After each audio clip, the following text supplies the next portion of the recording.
Sheamus pulled up to Raw in a Tesla truck. I don't know why this got me, but it just did when we cut to Jey Uso, who was amongst the fans, and he was trying to get to the ring. Jey, this is the most hardest possible route you could take. Also, hello my buddies, my friends, my pals, and welcome to Ups and Downs, the review show where I take my stupid finger and I tell you what I liked and what I didn't like. And listen, you never know what's going to come out of my mouth. Sometimes I don't even know what I'm saying, so if I do say something dumb, just be like my parents and think, Simon, why were you ever born onto this earth? Let's up those downs. Now that Jey Uso thing was kind of cool, because again, he did make his entrance. Everybody went crazy with mobile phone lights and shouting yeet. This dude is just a super duper mega star, and I love him. Now, I'm not really sure he needed to do this in front of a crowd, but he decided to, because he got a microphone and said, hey, listen, I've got some news for you, and I am going to win Money in the Bank. I can only presume that Chad Gable was stood right behind the curtain. He heard that, and he was personally offended by this, so he came out. Now, he did make me laugh because he said that yeet is not a real word, but what is a real word is miracle. If you look that up in the dictionary, you will see Chad Gable's face. I was like, yes, this is true. You came back from the dead. He did go into details, though, because he was able to recover from that Wyatt attack. He recovered from the fact his family had abandoned him, and now look, he is headed into that ladder match, and he is going to become Master in the Bank. Now, he has said this a few times over the last few weeks. I just need to say, it sounds like something else. I'm not going to say it here because it's a family show, but it does. Jey was still surprised that he was alive, which is a fair point when Chad snapped back at him, because like, listen, if you want to talk about people leaving their families, we should all talk about you, because that's what you did to the bloodline. Now, technically that is true, but he was also being emotionally gat-lit, so maybe we should all let him off the hook. Chad also accused him of stealing the Fireflies, and Jey was like, man, they can have them back, when of course they got into a big old fight. What else are they going to do? It's wrestling. Uso eventually got the upper hand, and just when he was going to go for the splash, Chad Gable bailed. Well, this was a very mistake, because then the lights started flickering. Ding! We got that note on the piano. As always, this place lost it. I just thought this was shot really cool as well, because I don't want to go as far to say that it looked like a horror movie, but that was definitely the vibe here. And seeing Chad kind of run around the place, well, yeah, he was scared. And of course, people go, oh man, I can't believe when the Wyatts come out, people have to act like they are terrified. Well, if you don't do that, what's the point of the group? What's he gonna do, stand there and go, that's just an insult to me. Somebody must have got word to the production truck too, because they cut back to the announcer table when spooky Nikki Cross was here. Much like she did last week, she passed the VHS tape to Michael Cole, so we're doing it again. She then vanished because she is a ghost, and there is more later with Chad Gable. And let's just make a prediction now. I bet at one point he's climbing that ladder where he does get absolutely melted by Uncle Howdy, and we can get into that. But listen, I just find it also intriguing, giving it up, when I got a little bit excited. Now, this is me being a speculative Simon.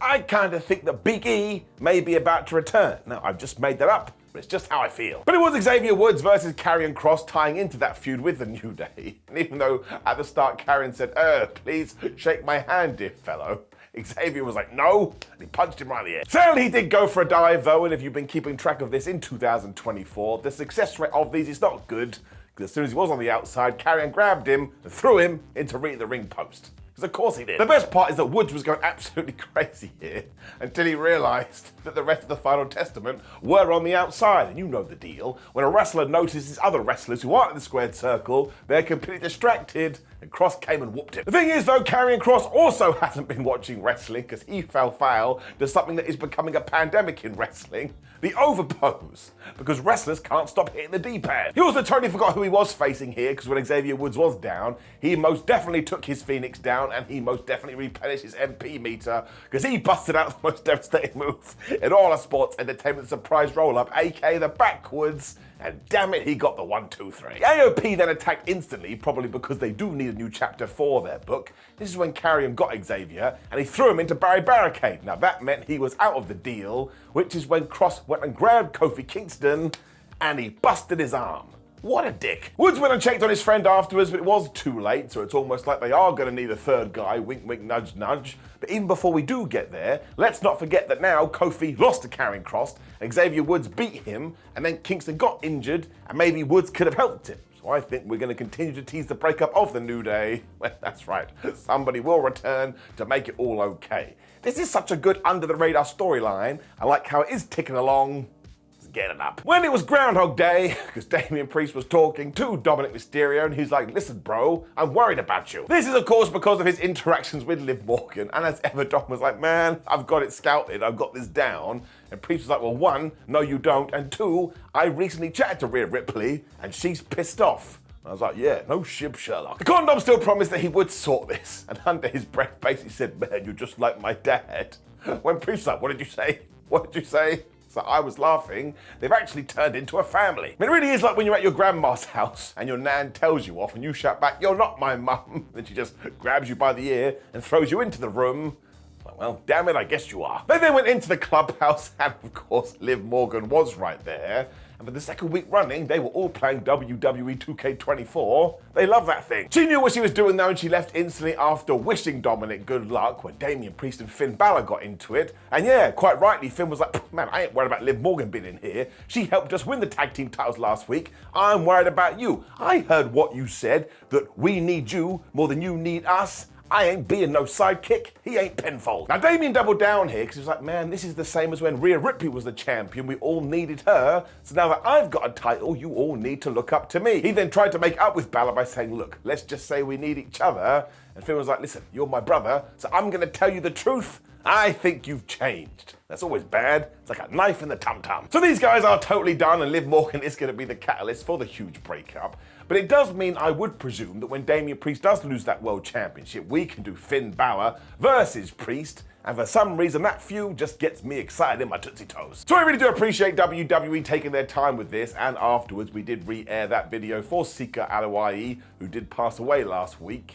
We did it on SmackDown, we did it here. It's just a super nice tribute video.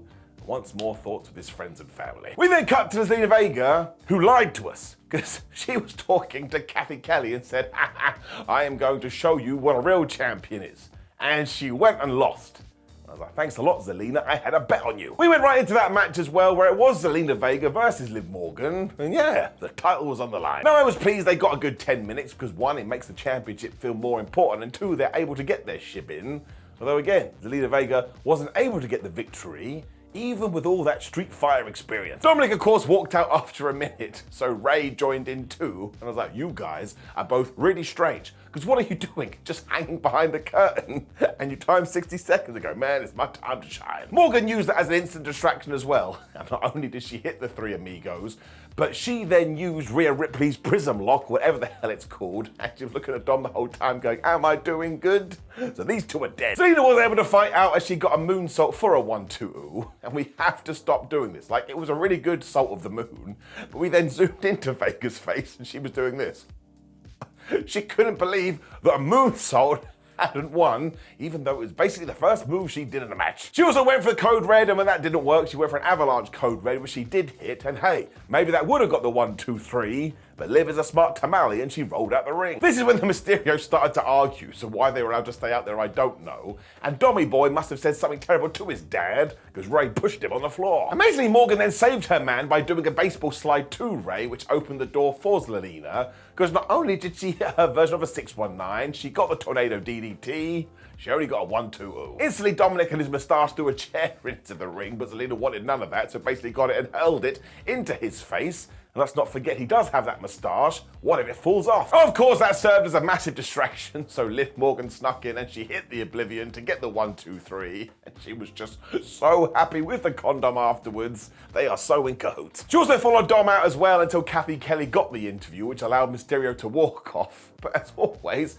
Liv Morgan was just like, oh my gosh, I love my daddy Dom. She's also pleased because, of course, her revenge tour continues on the right direction. And I cannot wait for Rhea Ripley to return, because she is going to rip her head off, and in doing so, becomes an even greater star.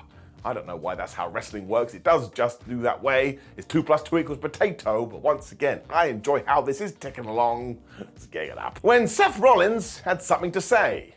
Thank goodness for that. Otherwise, he would have come to the ring and just done this.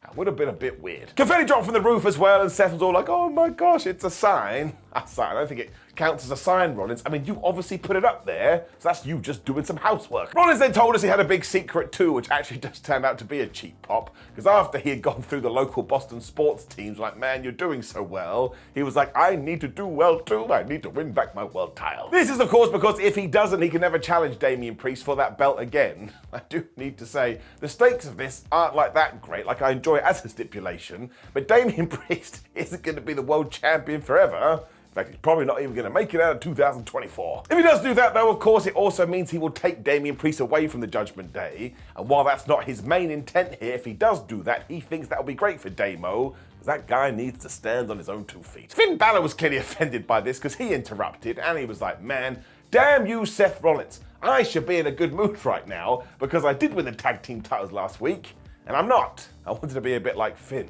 Only you get to decide your mood. Don't worry about that clown. It is down to the fact that everything is changing though, and there is a bit of animosity throughout the Judgment Day. And Balor has decided Seth Rollins is to blame. Ron instantly ran him down though and was like, excuse me, Damian Priest is a grown-ass man. He can make his own decisions. And if I smell the air, I just think you're jealous you're not the world champion. Once again, I was like, well, obviously, Seth, ever since I was born, everybody in WWE has told me, if you don't want to be the champ, go away. These two are definitely going to fight as well until Damian Priest made his walk down the aisle. And he was just super angry at everyone, because yeah, he is an adult, he can handle it. Seth also thought this was a trap, so he has definitely been watching Star Wars. And Balor, once again, was so angry here. Why is he not allowed to do what he wants to do? It then kind of felt like Rollins and Priest were going to get into a scrap, but Balor did attack first, which meant Seth started to super kick everyone. And after he had ruined Finn's brain with a curb stomp, Damian Priest was there, and he laid Seth out with the big old chokeslam. Now this makes the result of the weekend very interesting, and Priest did help Balor up to his feet here,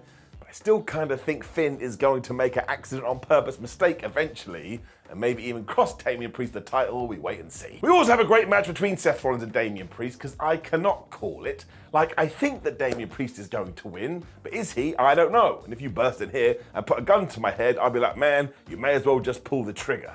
Well, I wouldn't do that. I would take a guess. I don't want to die, but like, they've got me. I'm invested in the ride. Ludwig Kaiser was then here. He has had a bad week. He revealed that he did get injured last week during that brawl with Braun Breaker and Sheamus, although actually there is some footage doing the rounds of the internet, and I think it's when he crashed into the announce table, courtesy of Braun. And yeah, when you watch it back, it looks horrible. He does have broken ribs though, and he will be back to kick everybody's ass as soon as he can. And here's a small Simon story for you.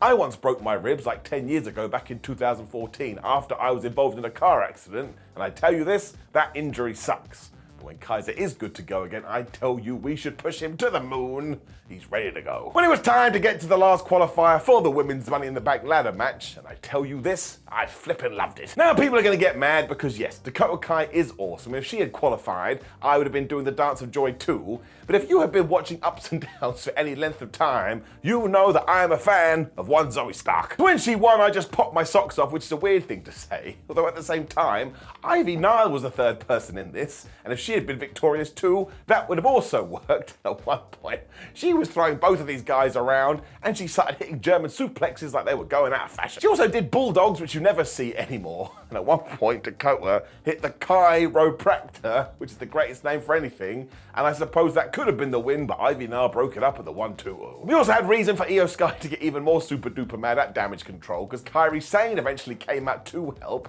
but that's when Isla Dawn and Alba Fire were here, and they basically created balance to the Force. Once again, the referee didn't care about any of this. Dawn of Fire must have been like Batman though, with just watching from afar. And of course, this caused a distraction when Zoey hit the Z360 onto Dakota and she got the 1-2-3. It does mean that she's going to the Money in the Bank, and let's not forget that's the point of this match. We're meant to be building new stars, so I'm gonna make a big deal out of it right now. And we are now officially on the Zoey Stark Train of Fun. That's right, I'm gonna support her double because I want her to win something. And while she's probably not gonna be successful at the weekend, we gotta try and manifest it. We're gonna rep for Zoey until the wheels fall off, whatever that means. The match was fine too, it was enjoyable enough. And the sheer 180 after this, Sheesh. Because we aired that Wyatt Sick6 footage, and it was basically the same as last week when it was Bo Dallas talking to Uncle Howdy, although this time he was making it clear him and his crew have been forgotten. Now this of course had two meanings, because one, it could have been a reference to the Wyatt puppets which have been lost in time, but two, look at the people involved. You can go through every single one and kind of make the case that they were forgotten as wrestlers too, which is why they're doing the thing that they're doing now. It also means this stuff is quite deep, especially when Bo was like, look at all these false prophets who are belittling their family. And there's the clue, my friends. That's why they're going after Chad Gable, because he totally murked the Alpha Academy. I mean, surely it means they should go after Roman Reigns as well. Let's not worry about it. Dallas and Uncle Howdy also kind of disappeared at the end of this until they did merge together to become the Uncle. And remember this, the reason these are working so well is not because of the spooky dooky stuff, it's because Bo Dallas comes across like a real person that has real feelings. This is some of the best work of his career. I was also just hanging on every single word, and so far I think WWE has knocked this out of the park, and of course they're gonna have to make sure they keep this up week to week, but at the moment, the evidence suggests they will. I just think that we're striking a great balance between this and everything else right now, and if he does screw over Chad Gable in Money in the Bank, well, we'll see where we get to, but it's an up. Chad Gable was also well aware that he was screwed, because he went and found Otis in catering. It's like, man, did you see that? They're gonna kill me. This is why he's come to speak to his number one guy, although he also understands if Otis does hate him now, because he called him an idiot, he called him a moron, he called him a buffoon. I was like, yeah, Chad, you did. Now, because Otis is the nicest guy ever, he was like, I do not hate you, my friend, but this is your problem, not mine. You've got to figure it out for yourself. Chad then instantly tried to manipulate him by saying, well, just so you know, if they come after Maxine or Tozawa, I will be there for them. When Maxine walked in and she was like, is everything okay? And they said it was, but I don't think it is. You just know that Gable is lying too, and as opposed to protect them, he would just do a runner like George Costanza and that fire. But once more, you know eventually he is going to reel them back in, and he's going to dick them over round two. And as awful as that will be, it's also going to be quite funny. It'll be fine this time though, because that's when Howdy would just shoot him right in the face. It's a tale as old as time itself. As is a daddy whipping his son. Shouldn't have said that. But it was Rey versus Dom, with Father Mysterio getting the victory. And the reason I love the fact that Rey always gets the wins is because probably in the long game, when Mysterio decides it is time to retire, it will be Dom who gets the victory and sends his dad away forever. That is going to be really, really good. The crowd was also chanting for Dom to shave his moustache off, which I think really got to the boy, because Rey grabbed his head and just smashed it into Tina the Turnbuckle over and over. I was like, Rey, is that how you think a moustache gets removed? It's not going to make a damn bit of difference. Given her Dom was in trouble at one point as well, Liv Morgan ran out and actually saved him from the 619. I mean, she dragged him out of the ring. And again, the ref was all like, well, I probably could step in, but I'm not going to. Rey then made sure to kick Dom in the back when he was on the apron too, which of course meant he fell right into Liv Morgan.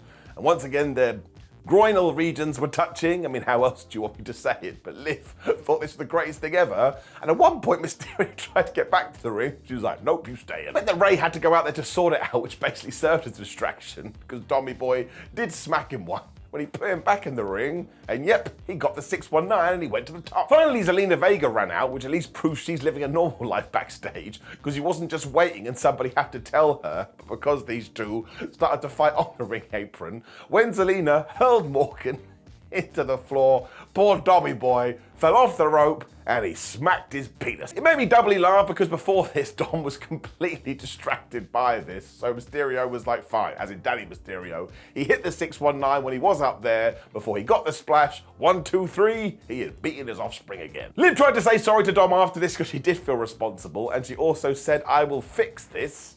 That worries me, was that me? He was pretty mad though, and he did storm off, but all this stuff is such a hoot. I do have a down here though, because again, the referee just watched all this madness and let it continue, but also, if you went through every single match at Raw by this point, nearly everyone was distraction, interference, distraction.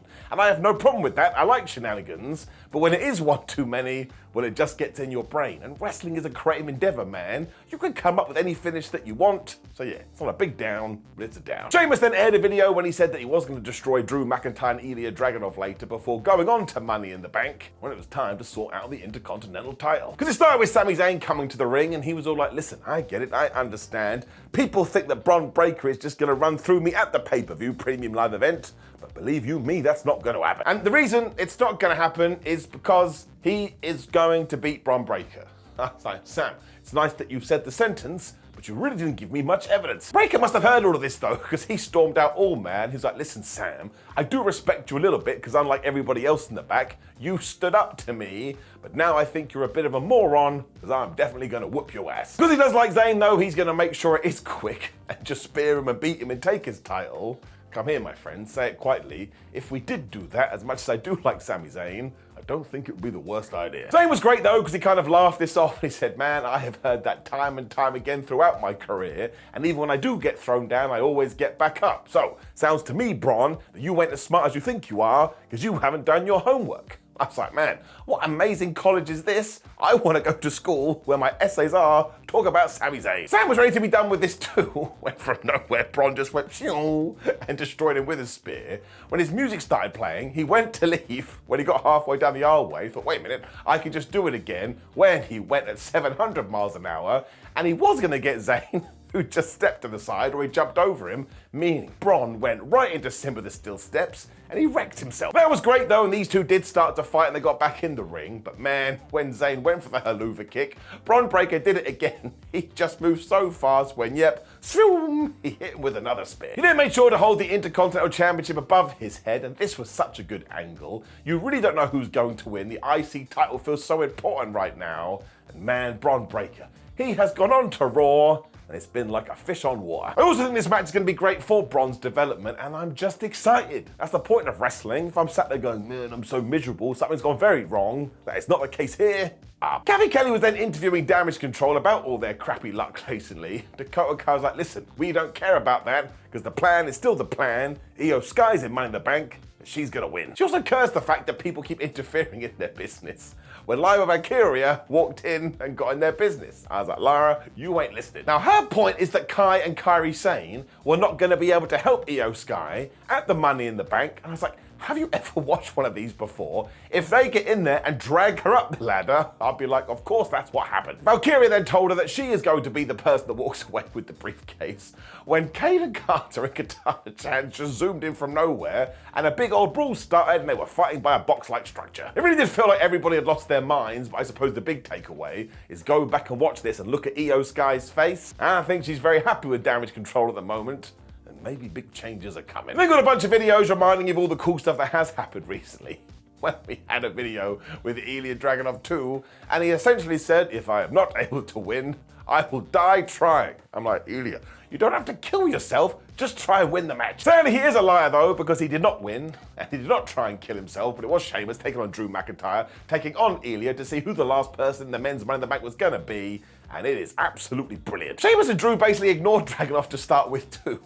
He was massively offended by this, so he turned to McIntyre and he booted him right in the head. Sheamus then smashed him with the beats when Ilja took advantage again. He was like, well, Sheamus, you weren't nice to me either, so he took him out too. He also hit an H-bomb on both of these guys as he started to get the 1-2 ooze, but then I think Sheamus was totally done with him, because he totally smashed him into Barricade, which of course triggered the break. That does happen a lot. Something wild must have happened during the advert too, because we came back to a Tower of Doom spot where the crowd went totally nuts for, where once again Ilja Dragunov was getting both of these guys down and getting near falls. He was cooking. Sadly, his jaw didn't get the same treatment, because when he went for the coast to coast, Sheamus kneed him right in his mouth area, and the bro kick he hit after that was disgusting. So this Ilja Dragunov does not do things by halves, and actually Drew McIntyre saved him here, because he dragged his ass out of the ring before he got to the 1-2-3. But then he just threw him into Timmy the Timekeeper's area, and Ilja was done. This was really important though, because it meant essentially we did protect Dragunov, although you could say, well, Sheamus was going to beat him. But it also meant Drew and Shay went at it, which is big men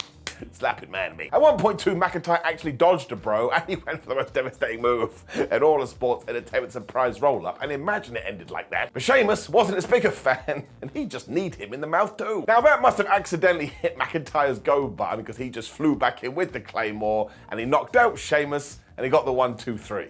That's when I became a nerd, because I was like, man, the Claymore and the Brogue are essentially the same maneuver.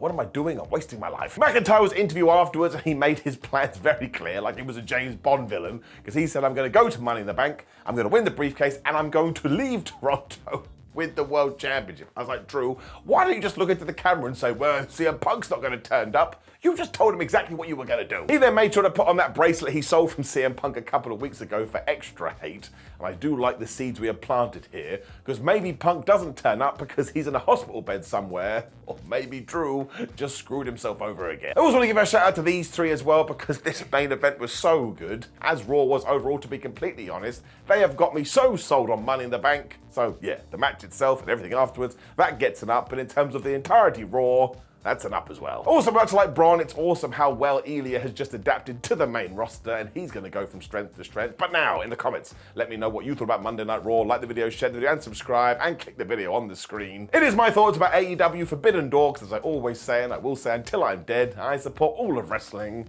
Thanks for tuning in, my friends. See you soon.